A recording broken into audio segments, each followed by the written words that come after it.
Pants on Fire is the 13th episode of Mary-Kate and Ashley in Action. I thought this one was not too bad. The setting, I didn't find that interesting, but as a story, it was pretty decent. It starts off with Mary-Kate and Ashley successfully climbing K2, which is the second highest mountain.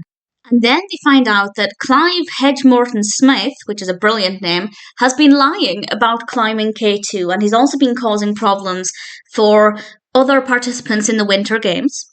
So Mary-Kate and Ashley agree to help him train to climb the K2 so that he can successfully do it and say that he has honestly climbed the K2, and in return he'll stop causing problems for people with the Winter Games. And that's what it's all about. The narrative itself for me is not the most interesting. As I said, the setting I didn't really care for. Climbing is not something I'm interested in.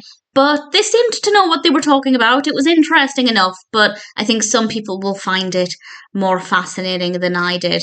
But the message about not lying, about not tricking people, about not hurting people is definitely really clear. And I think it was a fun enough narrative to get that message across. Even though, as I said, the setting doesn't appeal to me that much, it does seem well animated. I don't know if it's an accurate representation of what it would be like to climb K2, but I feel like they're making it maybe look a little bit easier than it is. I imagine it's an exceptionally challenging thing to do, but for the episode, it works well enough. And anything that encourages honesty and to stop people from damaging others and lying to others, that's got to be a pretty good thing. So, not an all-time favourite episode of Mary-Kate and Ashley in Action, but the narrative flows well, the pacing is good, the setting works well, even if it's not to my personal preference, and the animation is not bad either. So Pants on Fire, all things considered, is not a personal favourite, but at the same time, it seems pretty decent.